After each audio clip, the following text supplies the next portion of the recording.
Yesus sementara makan. Kan nggak mungkin.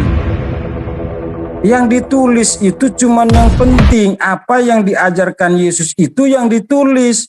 Bukan ditulis apa yang Yesus buat. Yang dia makan juga ditulis. Yang dia jalan juga ditulis. Mungkin terantuk juga ditulis. Ya buku nggak cukup. Ya, saya mau sampaikan. Bukunya nggak cukup. Bentang aja dari Jawa udah sampai dari Indonesia Barat sampai Indonesia Timur nggak bakalan muat. Setebal 1000 meter pun nggak bakalan muat. Kalau ditulis setiap detail. Mungkin dia tidur juga, oh Yesus sementara tidur, oh itu ditulis juga. Yesus sementara minum air, oh ditulis juga. Kan nggak mungkin.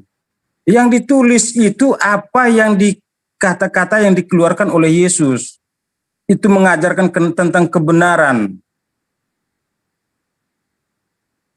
Ya itu, yang penulis-penulis itu menuliskan yang penting-penting aja. Yang apa yang ungkapan dari Yesus itu sendiri. Yesus mengajarkan kebenaran, ya itu yang ditulis. Bukan Yesus makan daging, oh tulis Yesus sementara makan daging. Yesus minum air, oh tulis Yesus minum air. Ya nggak mungkin kayak gitu. Makanya dari awal saya sampaikan, jangan buat tafsir sendiri. Jangan buat tafsir sendiri. Apalagi tafsirnya kitab orang lain. Ya, saya sudah sampaikan, jangan pernah tafsir kitab sucinya orang lain. Kalau mau tafsir, tafsir aja kitab suci sendiri. Ya kita baca aja isinya, isi kitab suci aja. Nggak usah pakai tafsir, pakai menurut pendapat saya, menurut tafsir saya. Ya nggak bakalan ketemu. Apalagi nuntut harus segala sesuatu harus ditulis. Kalau mau ditulis semua, sejak Yesus lahir, sebelum lahir sampai dia umur 33 tahun, sampai ia disalib, ia mati, terus tulis setiap detail, mampu baca nggak? Ya nggak bakalan mampu. Sampai dunia habis kiamat pun nggak mungkin bakalan kelar baca bukunya. Paham ya? Soal asli dan tidak asli, saya yakin teman-teman muslim pun nggak mungkin bisa buktiin bahwa itu asli dan nggak asli. Ya kitab suci Kristen ini diterjemahkan dalam segala bahasa sesuai dengan keadaan setempat, supaya itu apa? Mengajarkan, membuat umatnya tuh mengerti tentang ajaran Yesus itu seperti apa. Yesus itu siapa? Dari mana dia? Bukan menceritakan Yesus makan apa, Yesus minum apa. Ngapain yang nggak penting dimuat dalam kitab suci? Yang dimuat itu apa yang segala ungkapan atau kata-kata yang dikeluarkan dari Yesus yang mengajarkan tentang kebenaran. Bahwa tidak boleh membunuh, tidak boleh perkosa, tidak boleh nyebut nama Tuhan Allahmu tidak dengan hormat. Ya tidak boleh mencuri, ya itu yang ditulis. Oi panjang banget, oi. Iya, maaf Pak, dengar dulu. Tadi kan Pak Sapa tadi itu mau biarin saja Bang, memang agak panjang jawabannya, nggak apa-apa. Biarin. Silakan. Ya dengar dulu lah. Ya itu ya, saya sudah ngomong dari awal, jangan tafsir kitab orang lain punya. Kalau tafsir ya tafsir aja kitab suci sendiri. Jangan tafsir baca satu kata, dua kata, tafsir berdasarkan pemikiran sendiri. Ya itu nggak bakalan ketemu. Apalagi nuntut harus tulisnya detail.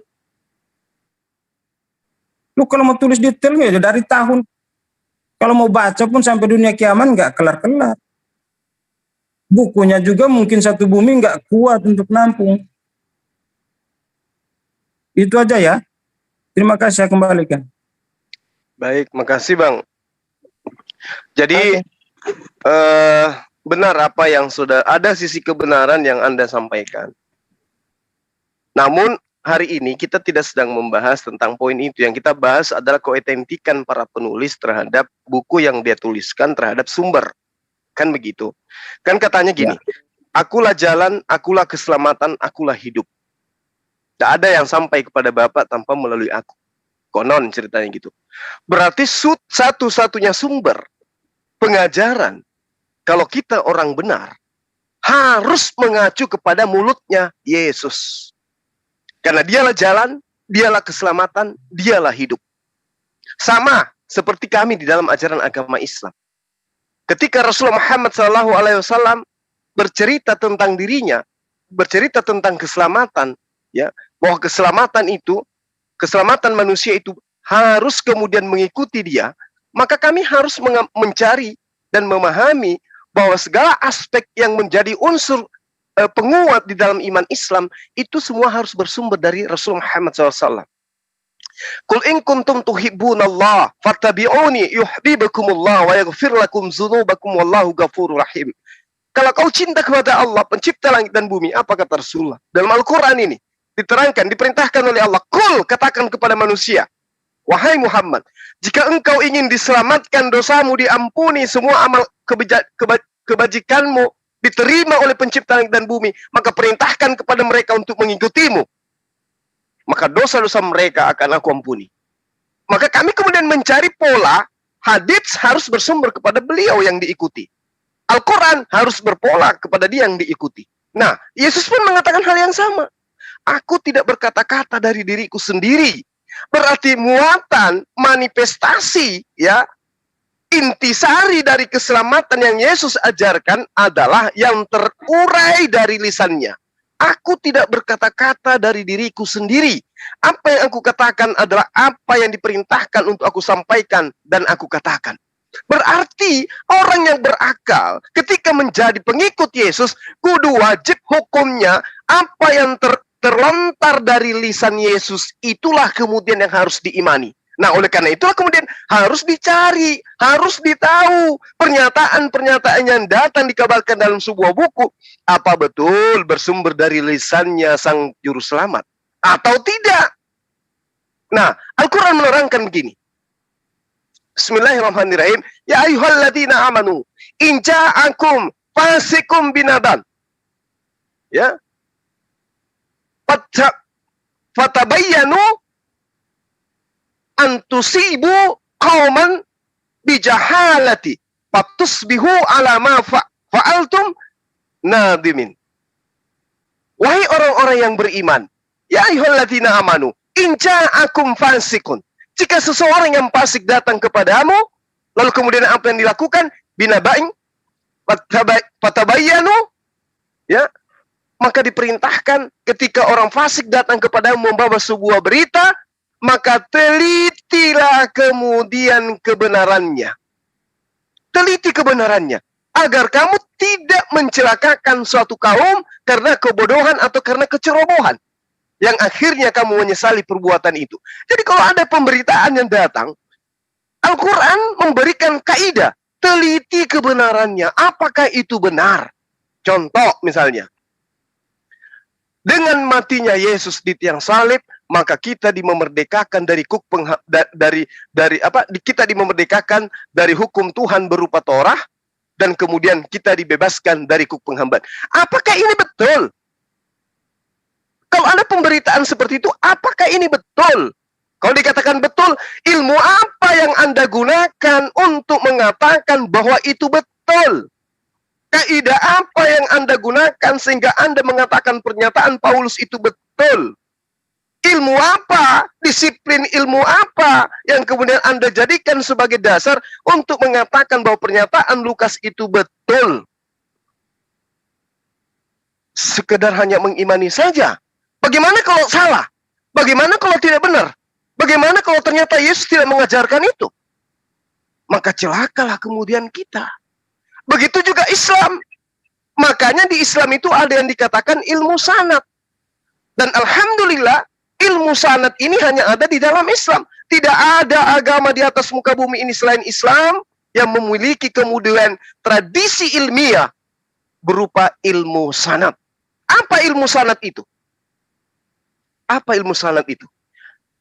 Ilmu sanad itu adalah rumusan keilmuan dengan kaidah-kaidah detail yang mengagumkan, yang membahas tentang silsilah atau nama-nama perawi atau pewarta, yang membawakan suatu berita tentang pemberitaan, yang meliput tentang diri Rasulullah Muhammad SAW serta kejadian-kejadian sejarah yang meliputi risalah kenabiannya. Ini hanya dimiliki umat Islam. Dinamakan sanad karena para penghafal menjadikannya acuan dalam menilai kualitas suatu berita atau ucapan. Subhanallah. Nah, Kristen tidak memiliki itu. Sehingga pemberitaan orang-orang yang ada di dalam kitab mereka, mau salah, mau benar, mau siapapun dia, EGP, tidak peduli, yang penting imani saja. Islam nggak kayak begitu. Mereka memiliki tradisi sanad. Dalam tradisi Islam, dalam tradisi sejarah Islam, kita memahami, ya, sebagaimana hanya ketika kita membaca kitab-kitab Rasulullah SAW atau hadis Rasulullah, tidak akan mungkin diriwayatkan dari Rasulullah SAW bisa diketahui benar atau tidaknya, bisa diketahui sumbernya dari Rasulullah atau bukan, tanpa melalui proses penelitian sanad. Apa itu? Silsilah berpindahnya suatu pemberitaan dari pemberita satu ke pemberita yang lain. Inilah yang disebut dengan ilmu sanad atau critical sanad. Sekarang dikatakan Filipus berkata. Siapa yang melihat Filipus berkata? Pilatus berkata. Siapa yang melihat Pilatus berkata? Nah, inilah yang kemudian yang tidak dimiliki oleh kaidah ilmu yang ada di luar daripada ajaran agama Islam. Nah, kalau saudara mengatakan kalau semua yang terjadi pada Yesus itu dicatat, maka kitabnya bisa jadi dari Jakarta kemana gitu, lebarnya, panjangnya. Setidaknya Amsal 8 atau Amsal 17, atau Amsal 8, itu dihilangkan dari kitab Anda. Ya, marilah kita memuaskan nafsu sampai pagi karena suami saya tidak ada di rumah. Hilangkan aja itu. Tuliskan kisah Yesus usia 13 tahun sampai 29 tahun. Itu jauh lebih penting daripada ya buah dada di jama-jama, bibirmu ranum. Enggak usah yang kayak begitu dibahas. Enggak perlu, enggak penting.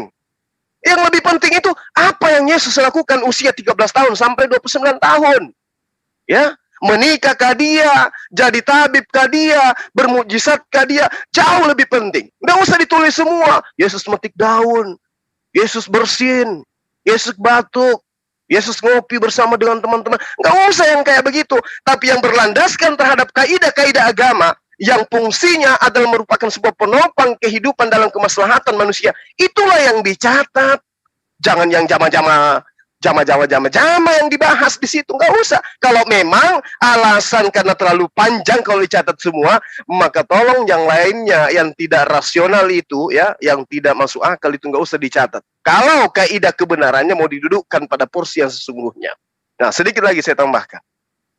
Kalau Al-Quran menerangkan semua pemberitaan itu harus kamu teliti, maka karena itulah kemudian kaidah Islam di dalam mempelajari Quran tidak hanya terjemah. Ada nahwu sharaf, ada balagah, ada kemudian i'raf, ada tajwid, ada asbabul nuzul, ada poin kedisiplinan ilmu yang bertahun-tahun harus dipelajari untuk mengetahui titik kebenaran suatu pemberitaan. Makanya Al-Quran itu disebut wahyu.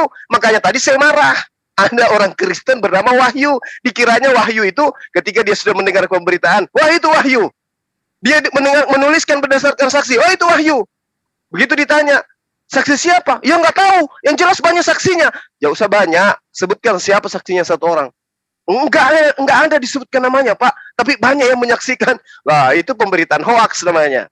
Nah, itu jadi sekedar untuk kita ketahui bahwa di dalam Islam ada ilmu sanad untuk mengetahui tentang pemberitaan, mata rantai pemberitaan yang dibawa oleh kemudian perawi atau penulis-penulis daripada apa yang tertuang di dalam pemberitaan yang diberitakan oleh pewarta. Ya, ini yang perlu dipahami. Saya kira begitu. Silakan Anda tanggapi. Kalau ada sesuatu yang kurang berkenan, silakan diluruskan.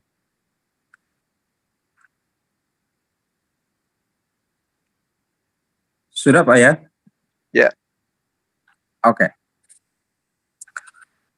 Jadi begini, yang Pak tekankan itu adalah saksi ya. Saksi Paulus yang ketemu Yesus, saksi siapa-siapa yang pernah ketemu Yesus, karena nggak ada saksinya yang. Kalau mau menulis tentang saksi ya saja ya, saya jelaskan satu persatu ya. Misalnya saya lihat, oh Paulus ketemu Yesus. Oh Yesus sementara begini, apa saya harus tulis dalam buku sendiri? Terus dimuat dalam kitab suci? Kan tidak mungkin.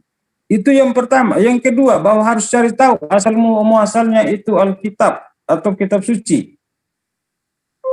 Kenapa kami Kristen tidak perlu cari tahu? Karena yang dikeluarkan itu lembaga khusus. Ketika yang keluar itu lembaga khusus, itu adalah sah. Yang dikeluarkan dari gereja Katolik itu adalah sah. Kalau beli di pasar, pengarangnya oleh siapa-siapa, itu kami tidak akui. Yang kami pegang itu dari yang dikeluarkan dari keuskupan, paling minimal itu keuskupan. Itu lembaga resmi. Bukan kami pakai beli di toko atau di pasar yang karangan mungkin orang cuma tulis iseng-iseng. Makanya kami tidak perlu cari tahu. Dan isinya itu dalam bahasa setempat. Sehingga kita bisa mengerti asal muasalnya kitab suci ini dari mana. Terus Injilnya siapa, yang menjual ini siapa, asalnya dari mana ini kitab suci. Karena kitab suci keluar dari lembaga yang resmi dan sah oleh lembaga Katolik, ya, oleh lembaga Katolik, saya orang Katolik, ya, oleh lembaga Katolik, makanya kami umat tidak perlu cari tahu lagi. Mau cari tahu bikin apa? Karena itu isinya juga sama. Keluar dari lembaga yang resmi, lembaga Katolik, bukan yang beli di pasar. Sekalipun ada jual di pasar, tetapi kita melihat lagi, itu pengesahan dari mana? Dari lembaga mana? Bukan kita asal beli saja. Jangan sampai orang meniru-niru, mulai menerkam, mulai tambah kurang kalimat, terus kita buat kesimpulan bahwa oh ini berubah-ubah. Kan tidak seperti itu. Kitab suci itu kita dikeluarkan dari lembaga yang resmi, yang diakui, yaitu lembaga keuskupan. Ya, hierarki orang Katolik itu mungkin dari saudara-saudara saya, dari teman-teman Islam itu pasti tahu. Dari mana ke mana, banyak. Kan dia di kampung, di kota. Tiap hari dia pergi mengajarkan kebenaran di kota-kota. Dan tidak perlu bahwa harus ada saksi lagi, oh karena Paulus yang menulis, bahwa oh ya, betul kemarin saya ada ketemu Paulus di situ. Dia sementara bersama Yesus, sementara mendengarkan Yesus. Memang betul, saksinya saya. Terus saya mau tulisnya di mana? Aneh kalau sampai seperti itu. Terus Lukas mungkin, Thomas mungkin, oh iya Thomas pernah ketemu Yesus sama dia sedang berdiri bersama Yesus, saya lihat, oh iya, terus saya mau tulis di mana kitabnya itu?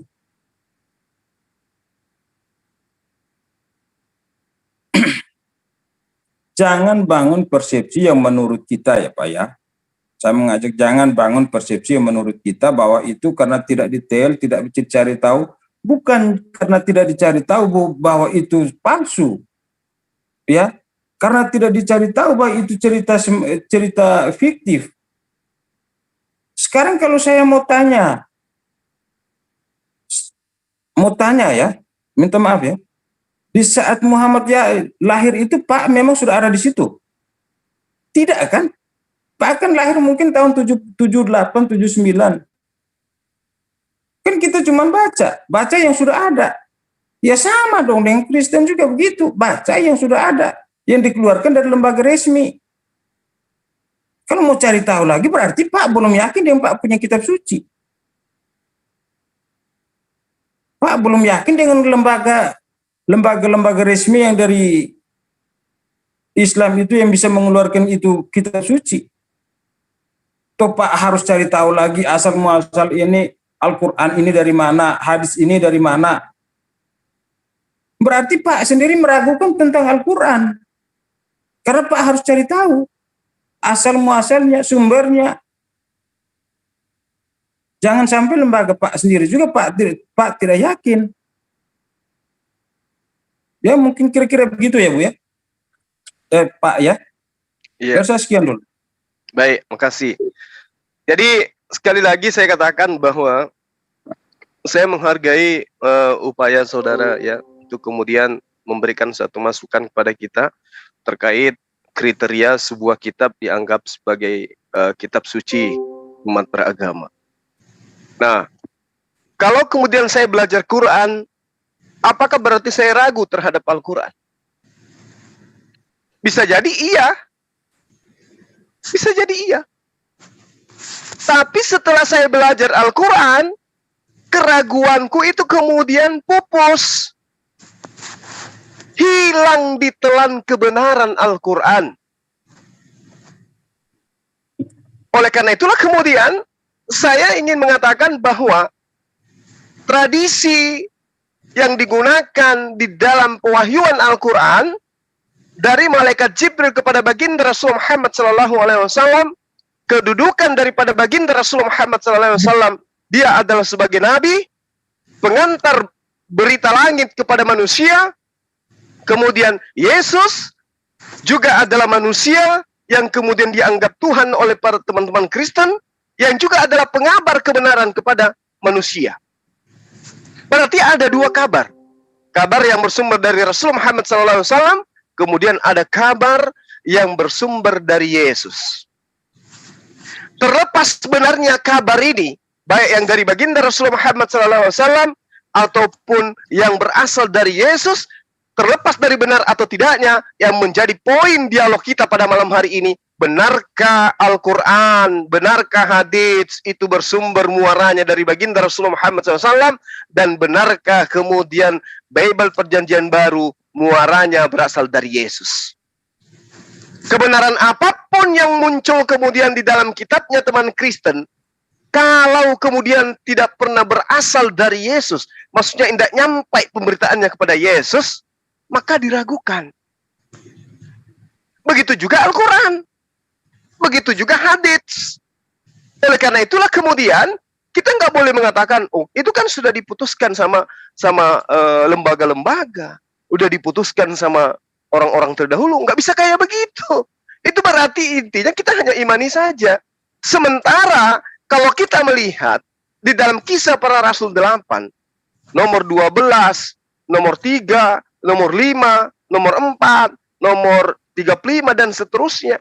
Di situ jelas dikatakan bahwa siapa Filipus ya, salah satu murid pengikut daripada Yesus, itu memberitakan Injil Yesus.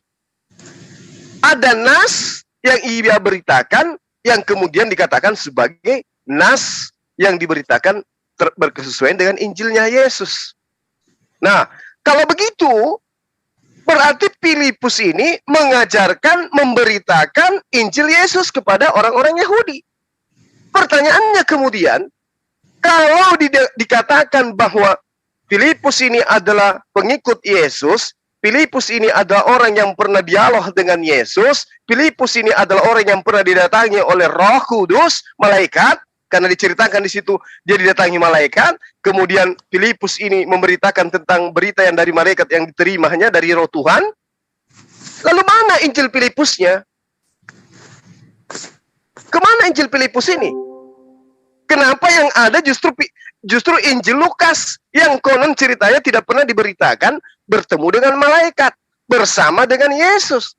Kenapa justru tulisannya yang dijadikan sebagai dasar pijakan beriman hanya oleh karena dia yang diloloskan di dalam konsili-konsili atau muktamar-muktamar atau lembaga-lembaga yang melakukan penyelidikan. Penyelidikan tentang keabsahan sebuah karya tulis. Filipus menulis, Thomas menulis, Andreas menulis, bahkan Maria juga menulis. Ya, Barnabas juga menulis. Kenapa kemudian yang dijadikan sandaran untuk mengatakan ini palsu, ini asli adalah bagaimana dengan yang dijadikan sandaran adalah budaya nenek moyang. Nenek moyang kita dulu memahami bahwa putra Dewa Matahari pernah nusul menjadi manusia. Maka sebuah pemberitaan dari penulis-penulis Bible ya yang berkesuaian dengan itu, itulah yang kita terima. Nenek moyang kita dulu mengajarkan hari Minggu ibadahnya, mengajarkan 25 Desember adalah hari rayanya, mengajarkan darah manusia sebagai tumpal untuk penebusan dosa, dan seterusnya dan seterusnya. Buku-buku yang menceritakan yang identik dengan pemahaman nenek moyang mereka itu yang diloloskan. Dewa kita tidak pernah menikah, dewa kita tidak punya anak, itu yang diloloskan. Tapi catatan penting yang dituliskan oleh orang yang diberitakan bersama dengan Yesus, Yesus menikah, ya, Yesus kemudian memberitakan tentang datangnya seorang nabi setelah dia, itu ditolak. Dasarnya hanya karena tidak berkesesuaian dengan nenek moyangnya dulu. Pada saat konsili itu, Tuhan mereka ada dalam rupa roh, Tuhan mereka dalam rupa anak, Tuhan mereka dalam rupa burung merpati. Berkesesuaian dengan tulisan Lukas. Oh, ini yang diloloskan. Yang tidak berkesesuaian itu jangan diterima. Dianggap itu adalah palsu. Nah, ini celakanya itu di situ. Berbeda dengan umat Islam. Sanad itu adalah ilmu yang tidak bisa dilepas daripada Islam. Sedangkan yang menuliskan, yang melakukan kemudian penyelidikan tentang pemberitaan yang ada itu disebut isnad, orangnya. Ya, kalau tidak ada orang yang memberitakan tentang sesuatu sampai kepada sesuatu, maka siapapun bisa memberitakan siapapun. Misalnya begini, di Islam, ya, sanad itu mencatut nama Rasulullah Muhammad SAW sebagai sumber. Para sahabatnya inilah yang disebut dengan sanad. Ketika para sahabat ini menukilkan sebuah pemberitaan, tidak serta-merta diterima ucapannya. Kenapa? Harus diteliti. Dari siapa dia mendengarkan? Apakah ucapan tersebut memiliki periwayat yang bersambung hingga kepada Rasulullah Muhammad SAW atau tidak? Maka satu persatu nama-nama ini diteliti latar belakang kehidupan mereka, kualitas daya ingat mereka, kejujuran mereka ketika mereka hidup, kesalehan mereka, ketaatan mereka, dan lain-lain sebagainya. Apabila dikategorikan sebagai seorang terpercaya dan memenuhi syarat-syarat lainnya, barulah pemberitaannya diterima sebagai pemberitaan yang sah. Jika tidak memenuhi syarat, maka tidak akan mungkin diterima. Sehingga seseorang tidak bisa berbicara semuanya dalam agama Islam. Saya melihat Rasulullah Muhammad SAW bersama dengan Siti Fatimah memelihara ini, dan pada hari ini dia begini. Gak bisa langsung diterima. Makanya kalau teman Kristen datang, di dalam hadis ini nomor sekian dikatakan begini, kami gak bisa terima gitu, kami ketawa aja. Di dalam tafsir ini dikatakan, kami tertawa. Kenapa? Kita harus melalui proses kritikal sanad. Apa yang Anda beritakan? Apakah sudah lolos? Siapa sanadnya? Bagaimana perawinya? Nah, inilah yang dikatakan dengan ilmu yang tidak bisa dimiliki oleh agama lain. Ilmu sanad tidak bisa dimiliki oleh agama lain. Hanya ada di dalam ajaran agama Islam. Makanya saudara, ya saya katakan, Anda memaparkan sesuatu yang dasarnya yang penting imani saja. Pola itu tidak kami imani. Pola itu tidak ada dalam ajaran agama Islam. Karena itulah kemudian ketika berbicara mengenai pemberitaan masa lampau tentang Islam, maka sanadnya harus jelas. Pemberitaannya harus jelas. Kodifikasi Quran sangat jelas, budaya lisan itu ada. Rasulullah mengucapkan, Bismillahirrahmanirrahim. Iqra' bismi rabbikal ladzi khalaq. Khalaqal insana min 'alaq. Abu Bakar, Bismillahirrahmanirrahim. Iqra' bismi rabbikal ladzi khalaq. Khalaqal insana min 'alaq. Umar, Bismillahirrahmanirrahim. Iqra' bismi rabbikal ladzi khalaq. Khalaqal insana min 'alaq. Begitu semua sahabatnya sampai kepada muridnya, murid sampai hari ini. Nah, bagaimana dengan kitabnya teman Kristen? Tepolius yang mulia. Saya melihat banyak orang yang menyusun pemberitaan tentang apa yang terjadi di antara kita. Oleh karena itu, saya merasa terpanggil untuk menyusunnya kembali.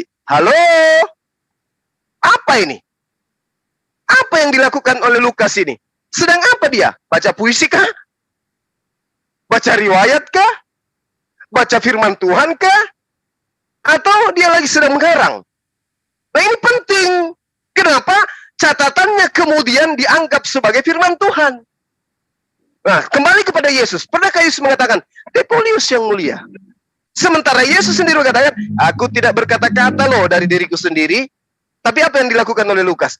Itu dia berkata-kata dari dirinya sendiri kan? Nah, apakah buku pemberitaan yang kayak begini masih dianggap suci? Mau dianggap sebagai firman Tuhan? Bagi orang yang menggunakan akal sehat tidak mungkin. Karena Yesus sang firman, setelah menjadi manusia, ternyata dia tidak pernah mengatakan itu. Tepolius yang mulia. Banyak orang yang menyusun pemberitaan yang terjadi di antara kita. Maka saya merasa terpanggil untuk menyusunnya kembali. Yesus tidak pernah berkata begitu. Kalaupun Yesus pernah berkata begitu, maka Markus, Matius, Yohanes, dan yang lain-lainnya harus mengucapkan kalimat yang sama. Kenapa? Karena sumber pemberitaan mereka cuma satu orang, yaitu Yesus. Yesuslah sang firman itu menurut iman Kristen, maka semua penulis firman harus firmannya bersamaan. Tidak boleh beda-beda. Tidak boleh beda-beda. Kenapa? Karena Yesus memberitakan tentang firman Tuhan selama hanya 3 tahun lamanya. Kalau cuma 3 tahun, kemudian tulisan-tulisan penulis Bible itu berbeda-beda, tahun keberapa Yesus mengajarkan Lukas sehingga kitabnya setebal itu? Tahun keberapa kemudian setelah Lukas menerima itu, pindah lagi ke Markus. Markus lagi diajarkan berapa puluh tahun oleh Yesus sehingga menuliskan setebal itu. Setelah tamat itu, pindah lagi ke Yohanes. Berapa puluh tahun Yohanes diajarkan lagi oleh Yesus tentang apa yang dituliskan oleh Yohanes. Butuh waktu sampai 100 tahun untuk menuliskan itu. Belum lagi direvisi. Karena tidak mungkin dalam satu hari, Lukas di hadapan Yesus. Kemudian Lukas menuliskan dari Lukas 1 sampai Lukas seterusnya. Dia tuliskan tanpa henti, tanpa salah, dan seterusnya. Pasti Lukas akan menerimanya berbulan, bertahun-tahun. Kapan itu? Dan apakah tulisannya benar, tidak pernah salah? Kalau ada yang salah, atau ada yang tidak tersusun dengan rapi, di mana itu terjadi? Lalu kalau Yesus duduk di hadapan Lukas, mengajarkan semua kitab yang setebal itu, sejengkal tebalnya, siapa yang melihat Lukas menerima itu dari Yesus? Ada? Nggak ada. Dari mana Lukas ini menulis setebal itu? Berapa tahun yang dia butuhkan untuk mencatat semua itu? Begitu juga Markus. Kenapa harus bertahun-tahun? Karena isi kitab mereka itu tidak sama. Tidak sama. Seakan-akan Lukas berdiri pada satu kelas satu orang. Satu kelas satu orang. Habis Yesus mengajar Lukas, pindah ke kelas lain dengan materi yang berbeda. Kalau Al-Quran tidak. 100 sahabat, ketika Rasulullah mengatakan, Alhamdulillahirabbil alamin. Dari sahabat pertama sampai sahabat yang 100 ke 100, semuanya menghafalkan Alhamdulillahi Rabbil Alamin. Selesai. Inilah yang dimaksud kitab suci. Kalau yang tadi itu ya Anda bahasakan sendiri. Tapi nggak apa-apa. Karena dasar pijakan Anda ya imani aja. Mau salah mau tidak, yang penting imani aja. Mohon maaf. Ya, saya hanya sekedar meluruskan bahwa kitab suci itu tentu suci dari noda-noda yang seperti yang saya gambarkan tadi. Demikian sementara.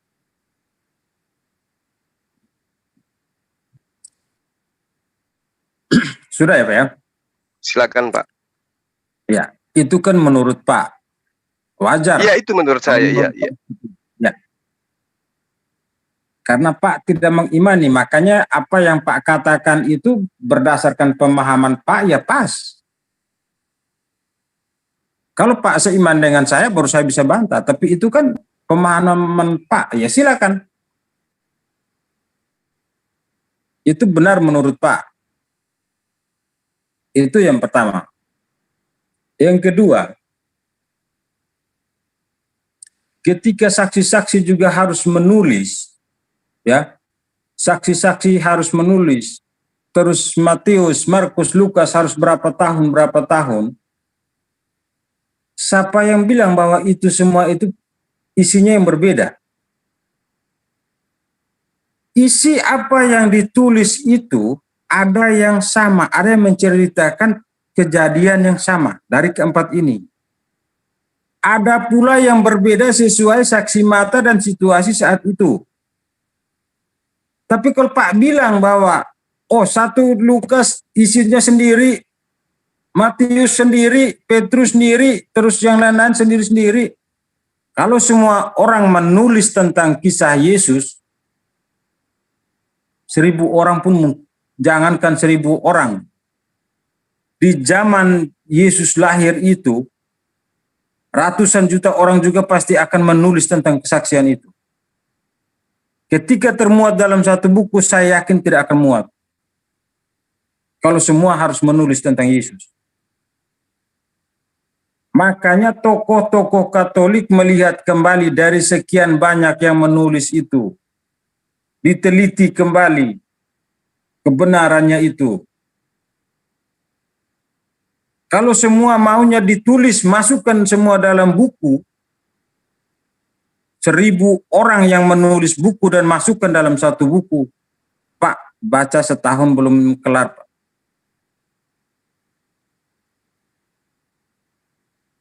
Ada lagi yang saksi, dia juga harus menulis, dia punya, oh iya saya melihat bahwa Petrus pernah bersama Yesus, dia tulis kitab, dia punya. Datang satu lagi, datang saksi satu lagi, 1.000 saksi, sudah 1.000 nama di dalam, sudah 1.000 kitab. Kalau mau baca satu persatu, kapan kelarnya?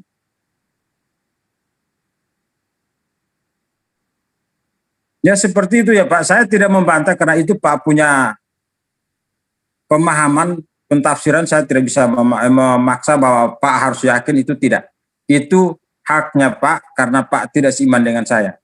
Jadi apapun penilaian Pak, itu adalah benar menurut Pak. Ya, saya pun tidak bisa membantah itu. Supaya ini saya hanya menjelaskan, yang menulis itu pasti diteliti kembali. Diteliti kembali orang-orang oleh tokoh-tokoh Katolik pada zaman dulu. Sehingga yang termuat itu hanya segitu.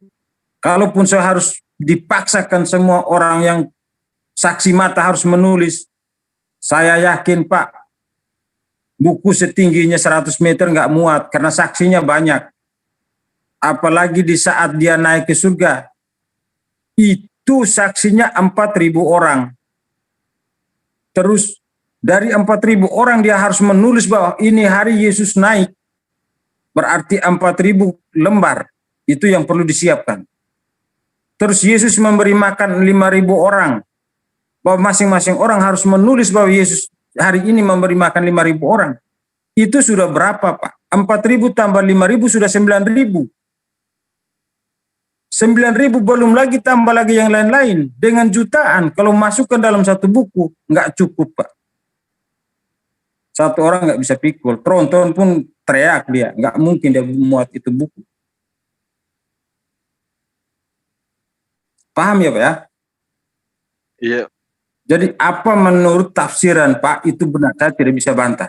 Karena itu menurut Pak. Menurut pribadi Pak, menurut pendapat Pak. Jadi saya tidak bisa bantah. Saya bantah kecuali Pak seiman dengan saya. Itu saja, saya kembali. Oke, baik, mungkin. Iya. Suara saya kedengaran? Iya. Iya. Barangkali kita akhiri saja Pak dialog kita, yang pada prinsipnya, kita memiliki kaidah masing-masing di dalam mendudukkan iman kita terhadap kitab yang kita anggap suci ya. Saya tidak ingin kemudian memaksakan apa yang saya pahami tentang Al-Quran itu berlaku di kitab Anda, dan saya menghargai apa yang Anda ungkapkan barusan. Yang paling tidak kita sebagai anak bangsa, ya marilah kita kemudian menundukkan kaidah-kaidah agama kita sesuai dengan agama yang kita yakini, supaya tidak ada ketersinggungan antara anak bangsa, antara satu sama yang lain. Amin. Kalau misalnya teman-teman Islam di sini yang ada di Zoom ini, yang sering menggunakan nama-nama yang berbau Islam, berbau Kristen, ya tolong namanya itu diganti lah, supaya kita bisa tahu, oh ini Islam, ini Kristen. Begitu juga sebaliknya, supaya persaudaraan kita itu terjalin dengan baik, atau paling tidak muatan keyakinan kita terhadap agama kita itu tercermin dari nama kita, bahwa kita cinta terhadap agama kita, cinta terhadap kitab suci kita. Itulah yang ingin saya sampaikan pada malam hari ini kepada teman-teman saya semuanya dan juga teman-teman Kristen. Kita ini satu bangsa dan satu negara, harus saling menghargai satu sama lain. Mendudukkan perkara agama harus tidak bisa abu-abu. Kristen, Islam. Dialog agama kemudian mengajarkan kita untuk saling mengenal satu sama lain. Bukan saling menjatuhkan, Ya, itu yang tidak kita inginkan. Oleh karena itulah semua aspek dalam sebuah agama harus kita junjung tinggi. Umat Islam menjunjung tinggi apa yang dihargai oleh teman-teman Kristen juga kayak dengan demikian. Islam harus mencintai Al-Quran, Islam harus mencintai hadits, Islam harus mencintai agamanya. Sehingga namanya pun, anak-anaknya pun itu harus menggunakan kaidah-kaidah Islam. Begitu juga teman-teman Kristen. Cintai agama Anda. Ya, ambil predikat-predikat, simbol-simbol, lambang-lambang yang ada di dalam kekristenan untuk Anda gunakan sebagai nama, sebagai akun. Supaya kita melihat, oh ternyata Anda betul-betul cinta terhadap agama Anda. Dan akan melahirkan penghargaan yang sangat luar biasa. Tapi kalau Kristen menggunakan nama Islam, Islam menggunakan nama Kristen, dari situ aja kita sudah memperlihatkan etikat yang tidak baik. Sekira begitu dari saya sebagai penutup. Sekali lagi, saya minta maaf kepada saudara saya, Doni ya, Bang Doni, kalau ada kata-kata saya yang kurang berkenan. Dan saya berterima kasih, ya berkat Anda juga saya memiliki catatan-catatan yang pasti bermanfaat bagi saya dan teman-teman Muslim. Demikian dari saya. Assalamualaikum warahmatullahi wabarakatuh. Waalaikumsalam warahmatullahi wabarakatuh. Baik, Terima kasih Pak. Selamat malam. Selamat malam. Lucusannya masih ada nggak? Baik, saya menutup acara ini ya pada malam hari ini karena sudah menunjukkan pukul 12 tepat waktu Indonesia Barat, kurang 7 menit, 8 menit. Baik, saya akhiri dengan